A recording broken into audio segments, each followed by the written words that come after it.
Hi అండి, welcome to my channel. ఈరోజు నేను ఇంకో రెసిపీతో మీ ముందుకు వచ్చేసిన. మరేం లేదండి, ఏంటంటే బగారా రైస్ చేద్దామని డిసైడ్ అయ్యాను. బగారా రైస్ చేశాను. నాకేంటంటే సండే అని లేదు, నార్మల్ డే అని లేదు. నాకు ఎప్పుడు ఇష్టం వస్తే అప్పుడు చేసేస్తాను. తినాలనిపించినప్పుడే కదండి మరి చేసుకునేది. నేనైతే నా ప్రాసెస్లో చేశాను. ఏముంది, ఇది పెద్ద ప్రాసెస్ ఏం కాదు. ఎందుకంటే ఇది చేయడం వచ్చిన వాళ్ళకి పెద్ద ప్రాసెస్ ఏం కాదని అనుకుంటారు. అన్ని వెజిటేబుల్స్ కట్ చేసుకుంటాము, ఆయిల్లో వేస్తాము, రైస్ వేస్తాము, దానికి సరిపడా వాటర్ వేసుకుంటాము. రాని వాళ్ళకి ఏంటంటే అమ్మో పెద్ద ప్రాసెస్ అనిపిస్తుంది.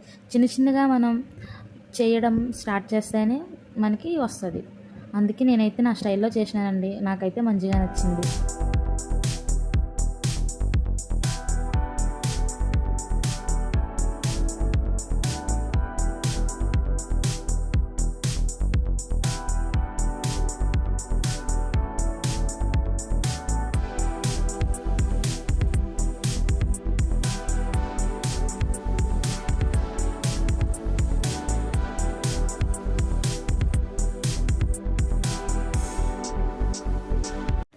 నా వీడియో కానీ మీకు నచ్చినట్లయితే లైక్ చేయండి, షేర్ చేయండి, నా ఛానల్ని సబ్స్క్రైబ్ చేసుకోండి.